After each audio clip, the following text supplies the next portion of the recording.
O juízo pré-advento significa exatamente o juízo que Deus faz, a justiça que está sendo feita antes ainda da volta de Jesus. Os bons e os maus, o destino sendo decidido. E Amós, no capítulo 4, verso 12, Deus nos conclama: prepara-te para encontrares com teu Deus. Mortos ou vivos, todos hemos de enfrentar um juízo. E esse é o momento em que estamos sendo julgados no tribunal celestial. Bem, nós podemos dizer que a justiça nos céus é muito semelhante à que temos aqui no Brasil. Aqui temos a fase de investigação policial, a conclusão do inquérito segue para o Ministério Público, essa é a via normal, né?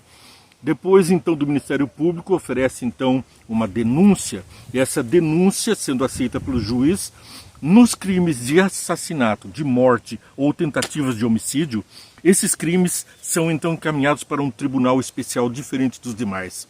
Primeiro, o juiz analisa a admissibilidade, os requisitos, ouve as testemunhas, as provas, ouve também o réu e ouve ainda sobre as circunstâncias do crime. Então, ele remete o seu julgamento de admissibilidade como uma pronúncia para um segundo tribunal. E esse segundo tribunal é que vai confirmar, que vai ratificar, que vai dar efetivamente a sentença absolutória ou condenatória. Então nós temos aqui agora esse tribunal do júri. É constituído de pessoas do povo, e essas pessoas que são eleitas do povo vêm agora, ocupam o lugar de juiz e passam a exercer o melhor da justiça. Por que o melhor da justiça? Justamente porque nós temos agora, então, um momento em que as pessoas do povo, das circunstâncias, do local, vão estar sensíveis ao momento em que vai estar sendo feito o julgamento. Bem, alguns versos da Bíblia nos mostram e demonstram bem esses acontecimentos. Mateus capítulo 22, verso 1 a 14. Jesus lhes falou novamente por parábolas, dizendo: o reino dos céus é como um rei que preparou um banquete de casamento para o seu filho. Enviou seus servos aos que tinham sido convidados para o banquete, dizendo-lhes que viessem, mas eles não quiseram vir. De novo enviou outros servos e disse: digam aos que foram convidados que preparei meu banquete, meus bois e meus novilhos gordos foram abatidos e tudo está preparado. Venham para o banquete do casamento. É o momento em que Deus está insistindo para que nós participemos do julgamento como salvos, como nós estando diante da graça pelo amor de Jesus Cristo, que deu sua vida em nosso lugar, perdoando assim, apagando assim, vindicando os nossos pecados. Mas eles não lhes deram atenção e saíram, um para o seu campo, outro para o seu negócio. Os restantes, agarrando os servos, maltrataram-nos e os mataram. Assim também os servos de Deus foram e são maltratados nessa terra. Ao pregar o evangelho, são eles desdenhados, muitas vezes maltratados fisicamente, psicologicamente, mortos, torturados. Na Inquisição nós vimos isso. E depois, no final dos tempos, voltaremos a ver, e já está avizinhando o tempo, porque há países em que estão maltratando muito os servos do nosso Senhor Jesus Cristo. O rei ficou irado e, enviando o seu exército, destruiu aqueles assassinos e queimou a cidade deles. Aqui o juízo, a perfeita justiça de Deus para aqueles que rejeitam a sua graça, a sua mensagem. Então disse aos servos: o banquete de casamento está pronto, mas os meus convidados não eram dignos. Vão às esquinas e convidem para o banquete todos que vocês encontrarem. Então todos são convidados. Nenhum de nós é digno, mas o sangue de Jesus nos torna dignos pela justiça. É o que vemos na parábola do filho pródigo. Então os servos saíram para as ruas e reuniram todas as pessoas que puderam encontrar, gente boa e gente má. E a sala do banquete de casamento ficou cheia de convidados. Mas quando o rei entrou para ver os convidados, notou ali um homem que não estava usando a veste nupcial. E já adianto que a veste nupcial é justamente a veste de Jesus, da justiça de Jesus. Aquela que lá no paraíso, quando os homens, Adão e Eva, perceberam que estavam nus, teceram folhas de figueira e nada taparam. Então Jesus providenciou da pele de cordeiro dele, que simbolizava ele no futuro, vindo e morrendo e imputando a nós a sua justiça, perdoando, apagando completamente os pecados daqueles que, pela graça, aceitam e têm fé e seguem no caminho. Vejam, mas o rei entrou para ver os convidados, notou ali um homem que não estava usando a veste nupcial. E lhe perguntou: amigo, como você entrou aqui sem veste nupcial? O homem emudeceu. Então o rei disse aos que serviam: amarrem-lhe as mãos e os pés e lancem-no fora, nas trevas. Ali haverá choro e ranger de dentes, pois muitos são chamados, mas poucos os escolhidos. Bons e maus são chamados. A veste de Jesus serve em poucos, aqueles que caminham conforme Jesus, que andam conforme Jesus, que parecem Jesus, que vestem as vestes de Jesus. A sua justiça lhes é imputada. Maus são vistos por universo como bons a partir do momento que seguem a Jesus. É o que aconteceu com o ladrão na cruz. Mal, mal, mal, terrivelmente mal. Sentença de morte merecia. Mas agora ele fala: lembra-te de mim quando entrares no teu reino, Jesus. E então, ao aceitar Jesus, que ele confessou, até poucos momentos antes zombava de Jesus com o seu companheiro, mas agora confessa que Jesus é inocente e vê que ele está morrendo pelos pecadores, me põe entre eles os pecadores salvos que vão vestir a sua veste. Bem, então compreendemos que a veste da justiça de Jesus é essencial para a salvação. Apocalipse 14, versos 6 e 7, nos explica: então vi outro anjo que voava pelo céu e tinha na mão o evangelho eterno para proclamar aos que habitam na terra. A palavra de Deus, o evangelho eterno, ela que fala do Gênesis ao final de todas as coisas, eternamente falando do amor, da graça e do grande zelo de Deus por nós. E toda eterno para proclamar aos que habitam na terra, é toda nação, tribo, língua e povo, sejam bons, sejam maus, todos os povos receberão essa mensagem. E é o que estamos fazendo aqui. Vê e entende, para você ver e entender a palavra de Deus, curtir, compartilhar e seguir com a gente. Mas veja só, vamos então ao final do verso 4, né? Nós estávamos lendo 6, aliás. Toda nação, tribo, língua e povo. Ele disse em alta voz: temam a Deus e glorifiquem-no, pois chegou a hora do seu juízo. Adorem aquele que fez os céus, a terra, o mar e a fonte das águas. Aquele que no Gênesis estava escrito que no princípio criou Deus os céus e a terra, e fez separação entre as terras e as águas. É o Senhor que fez os céus e a terra e as águas, que vem para juízo. Mas não fique preocupado. Você está sendo chamado para a vindicação, para a salvação, como ovelha e não como bode, para ocupar o seu lugar nas hostes celestes. Você é cidadão do universo de Deus, é celeste e ao mesmo tempo da terra reformada, um terráqueo da terra reformada. Bem, então temos a ideia de que o juízo se aproxima, ele é real e próximo. Isso que nos diz aqui Apocalipse capítulo 11, verso 1. Deram-me um caniço semelhante a uma vara de medir e me disseram: vai, meça o templo de Deus e o altar e conte os adoradores que lá estiverem.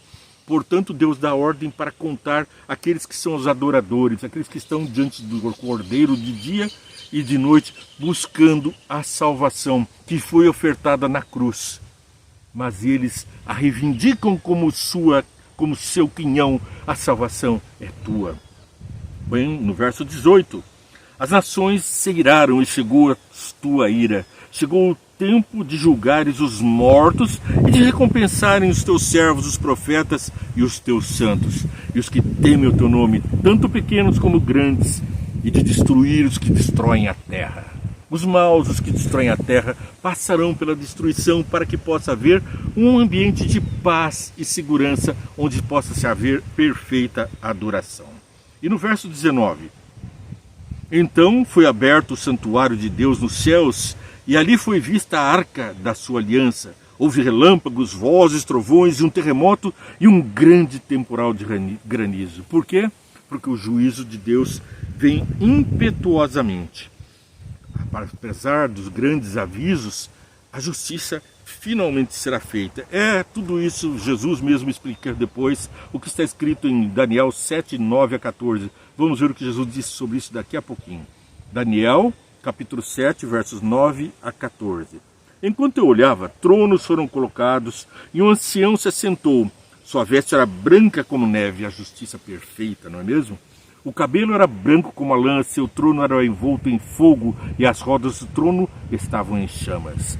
Diante dele saía um rio de fogo. Milhares de milhares o serviam, milhões de milhões estavam diante dele. O tribunal iniciou o julgamento e os livros foram abertos. O registro das nossas atividades na Terra é uma observação de todo o universo. São eles as testemunhas do nosso julgamento. Os outros mundos, os seres santos de outros mundos, os anjos, essas pessoas e esses seres santos serão testemunhas a favor ou contra. E os registros estarão lá para comprovar, para dar aquele senso completo de justiça para o universo. Portanto, o julgamento não é para Deus, porque Deus a ninguém julga. O julgamento já está feito através de Jesus Cristo, e então agora nós temos a seguinte situação: as pessoas aceitam e são purificadas, ou então encontram o destino dado a Satanás e seus anjos, estes sim, já julgados, e o lançarão no fogo do inferno. Bem, aqui continuamos então do 9, continuei a observar por causa das palavras arrogantes que o chifre falava. Fiquei olhando até que o animal foi morto e o seu corpo foi destruído e atirado no fogo. Portanto, um poder na terra, o chifre significa um poder, vai falar arrogâncias contra Deus, trocar os tempos e a lei. Dos outros animais foi retirada a autoridade, mas eles tiveram permissão para viver por um período de tempo. E a minha visão, à noite, vi alguém semelhante ao Filho do Homem, vindo com as nuvens dos céus. É a volta de Jesus, tão esperada por todos nós, com o galardão. Para nós não há juízo, nós fomos já julgados e fomos vindicados, purificados pelas vestes santas do nosso Jesus. Em minha visão à noite, vi alguém semelhante ao Filho do Homem vindo com as nuvens dos céus. Ele se aproximou do ancião e foi conduzido à sua presença. Ele recebeu autoridade, glória e reino. Todos os povos, nações e homens de todas as línguas o adoraram. Seu domínio é o domínio eterno e não acabará, e o seu reino jamais será destruído. É a vitória final de Jesus Cristo sobre o mal. Não existirá mais o mal. Nós todos viveremos em perfeita harmonia e paz num novo planeta restaurado depois do juízo. João 5:25. Os mortos estarão mortos até o juízo, e nós, os vivos, receberemos também a justiça. João 5:25 a 29. Acompanhe comigo. Eu lhes afirmo que está chegando a hora, e já chegou, em que os mortos ouvirão a voz do Filho de Deus. Quem é que está falando isso? É Jesus. É Jesus quem diz que chegou a hora. E aqueles que ouvirem viverão, pois de mesma forma como o Pai tem vida em si mesmo, Ele concedeu ao Filho ter vida em si mesmo. E deu-lhes autoridade para julgar, porque é o Filho do Homem. Portanto, o Filho do Homem é quem julga, é Jesus. O nosso advogado é quem vai nos julgar. Ele intercede por nós, assim como o Espírito Santo, com gemidos inexprimíveis diante do Pai. E o próprio Pai também intercede por nós. Toda a divindade está interessada na tua salvação e na minha salvação. Não fiquem admirados, pois está chegando a hora em que todos os que estiverem nos túmulos ouvirão a sua voz. Portanto, as pessoas estarão nos túmulos, não estão vagando por aí como almas penadas ou como almas iluminadas. Elas estão nos túmulos, no estado de inconsciência, como diz a palavra de Deus. Por Jesus disse: Lázaro dorme, um sono da inconsciência, e vou despertá-lo do sono, ou seja, trazê-lo de volta à vida. E sairão, e os que fizerem o bem ressuscitarão para a vida, e os que fizerem o mal ressuscitarão para serem condenados. Os que fizeram o bem não ressuscitam para serem condenados. Já foram julgados justos, porque quem foi no lugar do nosso julgamento foi o próprio Cristo. Ei, quando chamarem ali o Luiz, quando chamarem você, quem é que vai se apresentar no tribunal? Você já aceitou o juiz, o advogado, o Salvador Jesus? É ele quem se apresenta diante do universo e fala: foi por você que eu morri, foi por mim que ele morreu, e nós estamos diante da graça dos céus e do universo. Em 2 Coríntios capítulo 5, verso 10, pois todos nós devemos comparecer... Não se assustem não, um galhozinho de árvore que caiu, eu me assustei um bocado. Pois todos nós devemos comparecer perante o tribunal de Cristo, para que cada um receba de acordo com as obras praticadas por meio do corpo, quer sejam boas, quer sejam más. Então, nós teremos um julgamento, e vai ser mais assustador do que esse vento que está fazendo aqui, que está derrubando galhos e por aí derrubando árvores, mas nós estamos com a palavra aberta, e esta verdade nada derruba. Vamos adiante, então, depois de conhecer que todos nós passaremos por um julgamento. Os vivos e os mortos serão julgados por meio das suas obras. Mas e a graça, como é que fica? A graça foi dada na cruz. Você recebe, o mundo inteiro recebe, nem todos aceitam. Então os que aceitam agora confiam em Deus, na salvação que Ele nos dá. E com isso passam a amar Jesus. E Jesus disse o quê? Se me amardes, guardareis os meus mandamentos. Então nós guardamos os mandamentos porque amamos Jesus, porque cremos nele e porque nós recebemos a graça. A salvação é pela graça, mas pela fé somos transformados conforme a imagem e semelhança de Deus, progredindo naquilo que Deus criou lá no Éden. Porque no princípio criou Deus o homem à sua imagem e semelhança. Gênesis 21, 26 e 27. Bem, vamos adiante no nosso estudo, porque está empolgante, e vamos ao Apocalipse, a Bíblia inteira falando da nossa salvação. É a preocupação dos céus comigo e com você. Apocalipse, capítulo 20, versos 11 até versos 1 até 5. 11 a 15, desculpe. 20, versos 11 a 15. Depois vi um grande trono branco e aquele que nele estava sentado. A terra e o céu fugiram da sua presença e não se encontrou lugar para eles. Vi também os mortos, grandes e pequenos, em pé diante do trono, e os livros foram abertos. Outro livro foi aberto, o livro da vida. Os mortos foram julgados de acordo com o que tinham feito, segundo o que estava registrado nos livros. O mar entregou os mortos que neles havia, e a morte e o Hades entregaram os mortos que neles havia. O Hades, aqui nós já dissemos antes, pode ser traduzido como o inferno, o sepulcro, a morte, as profundezas também. Nós vemos isso em outros lugares da Bíblia. Portanto, os mortos que estão no estado de inconsciência serão chamados pela voz de Deus. E nós vamos ver aqui então que há um julgamento. O mar entregou os mortos, a morte entregou do inferno, ou seja, da sepultura. Os seus mortos vão ser ressuscitados, portanto, e cada um foi julgado de acordo com o que tinha feito. Então a morte e o Hades foram lançados no lago de fogo, junto com Satanás. Morte, destruição não existem mais. Lançados no lago de fogo, o inferno, a condenação, a sepultura não existem mais. O lago de fogo é a segunda morte. Aqueles cujos nomes não foram encontrados no livro da vida foram lançados no lago do fogo. E em outro lugar na Bíblia fala lançado no lago de fogo, preparado para Satanás e seus anjos. Não foi para você veio a salvação através de Jesus Cristo, mas para os maus que insistem em continuar num mundo de pecado, esses encontrarão o destino do diabo. Bem, Apocalipse 20, versos 4 a 6, a sentença. Desculpem, vi tronos em que se sentaram aqueles a quem havia sido dada autoridade para julgar. Aí nós também teremos oportunidade de revisar o julgamento celestial. Não porque precise ser revisado, mas para que haja tranquilidade. Os outros mundos estão vendo o julgamento de hoje. Nós testemunharemos também com eles e também aceitaremos o destino. Mesmo os maus aceitarão a justiça de Cristo em sua destruição final. Mas você e eu teremos motivo para adorar eternamente. E continuamos, autoridade para julgar. Vi as almas dos que foram decapitados por causa do testemunho de Jesus e da palavra de Deus. Eles não tinham adorado a besta nem a sua imagem e não tinham recebido sua marca na testa e nas mãos. Eles ressuscitaram e reinaram com Cristo durante 1000 anos. Então nesse milênio vai haver um reino, ou seja, uma outra efetivação da justiça. Completaram 1000 anos. Esta é a primeira ressurreição. Felizes os santos, os que participam da primeira ressurreição. A segunda morte não tem poder sobre eles. Serão sacerdotes de Deus e de Cristo e reinarão com ele durante 1000 anos. E nesse milênio revisaremos então toda a obra de salvação e de redenção e de juízo de Deus. Bem, você é convidado para participar como um jurado lá no céu.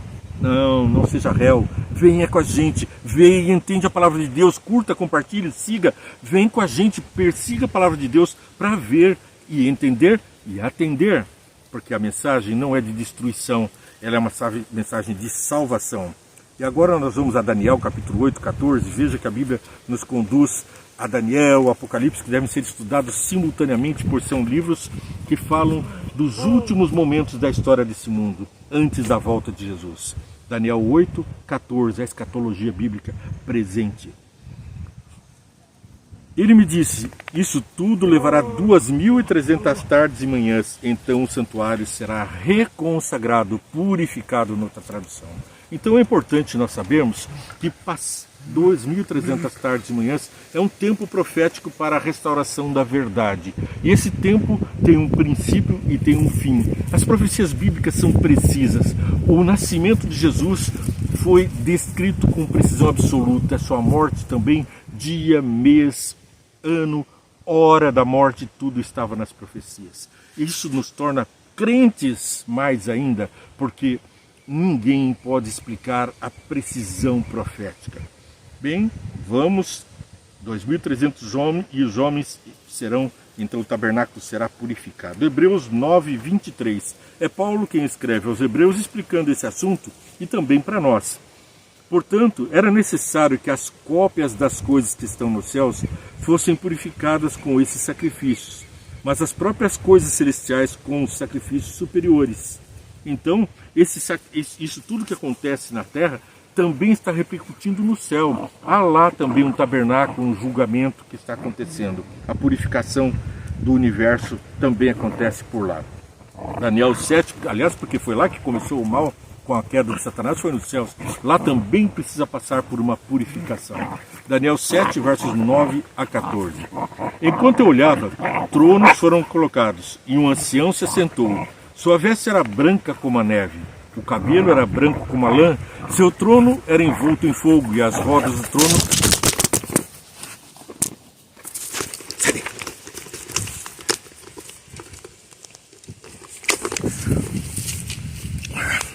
Perdão, pessoal, tenho aqui um acidente com os meus cachorros aqui que resolveram atacar aqui as coisas aqui. Nós temos certeza de que a obra de Deus precisa passar por momentos e também o inimigo não deve estar contente com essa mensagem, né? Mas Daniel 7, 9 a 14.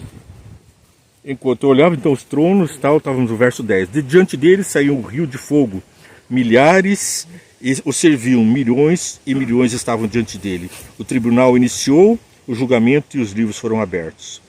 Eu quero dizer até que os cachorrinhos sempre acompanham aqui. Eles ficam muito felizes e eufóricos quando a gente faz essa gravação e às vezes extrapolam um pouquinho, né? Assim como o vento também hoje extrapolou bastante, né? E continuei a observar por causa das palavras arrogantes que o chifre falava. Fiquei olhando até que o animal foi morto e o corpo foi destruído e atirado no fogo. Nós vemos um líder religioso hoje, um poder que está trocando os tempos e a lei, conforme está escrito em Apocalipse. Então isso é justamente esse chifre pequeno que fala arrogâncias e que troca os tempos e a lei. E nós vamos ver então em Daniel 7, 22. Até que o ancião veio e pronunciou a sentença a favor dos santos do Altíssimo. Chegou a hora de eles tomarem posse do reino. Portanto, a sentença é a nosso favor. Ela não é uma sentença de condenação para os santos do Altíssimo, para aqueles que vivem de acordo com a palavra de Deus. Para esses, nós vemos Apocalipse, capítulo 11, e o verso 1. Deram-me um caniço semelhante a uma vara de medir, e me deram a meça, o tempo e os... Mas hoje os bichinhos estão ferozes, destruindo aqui minhas coisas. Sai pra lá, Totó. Eu estou me passando em apuro com os bichinhos aqui. Acho que vou ter que trancar eles antes de fazer as lives das outras vezes. Bom, nós estávamos aqui lendo Apocalipse 11, 1, não é? Deram-me um caniço semelhante a uma vara de medir e me disseram: vá e meça o templo de Deus e o altar e conte aos adoradores que lá estiverem. então contar os adoradores que lá estiverem. Bom, então para que contar? Para que eles recebam a sentença de absolvição, a sentença de aceitação no reino dos céus. Apocalipse 14, 7. Ele disse em alta voz: temam a Deus e glorifiquem-no, pois chegou a hora do seu juízo. Adorem aquele que fez os céus, a terra, o mar e a fonte das águas. Depois nós vamos comparar isso com Apocalipse 14, de 14 até 16. Então nós temos que adorar a Deus. A gente vê que o espírito de tudo é de adoração. Enquanto Satanás reclama adoração para si mesmo, Deus outorga a nós o direito de sermos perfeitos e plenos adoradores. Bem, nós estávamos por ler 14 a 16 do capítulo 14. Olhei e diante de mim estava uma nuvem branca, e assentado sobre a nuvem alguém semelhante ao Filho do Homem. Ele estava em uma coroa de ouro na cabeça e uma foice afiada na mão. Então saiu do santuário um outro anjo que bradou em alta voz, aquele que estava sentado sobre a nuvem: tome a sua foice e façam a colheita, pois a safra da terra está madura. Chegou a hora de colhê-la. Assim, aquele que estava sentado sobre a nuvem passou sua foice pela terra, e a terra foi ceifada. O outro anjo saiu do santuário dos céus, trazendo também uma foice afiada. Ainda outro anjo que tem autoridade sobre o fogo saiu do altar e bradou em alta voz aquele que tinha a foice afiada: tome sua foice afiada e juntem seus cachos da uva da videira da terra, porque suas uvas estão maduras. É o tempo do julgamento, é o tempo do juízo, e agora está madura a colheita. E você está preparado para isso, meu amigo? Um julgamento existirá. Jesus já nos salvou. Nós precisamos nos manter na salvação. Vê e entende, curta, compartilhe, siga essa programação e ore conosco agora. Pai querido, nós te damos graças, te adoramos, porque como somos seus filhos restaurados à tua imagem, aqui na terra nós queremos viver conforme Jesus viveu, queremos viver conforme os cidadãos do universo vivem e participar das alegrias de estarmos nesse mundo restaurado. Assim como não há mais mal no universo, também não haverá mal aqui, e aí nós queremos estar aqui.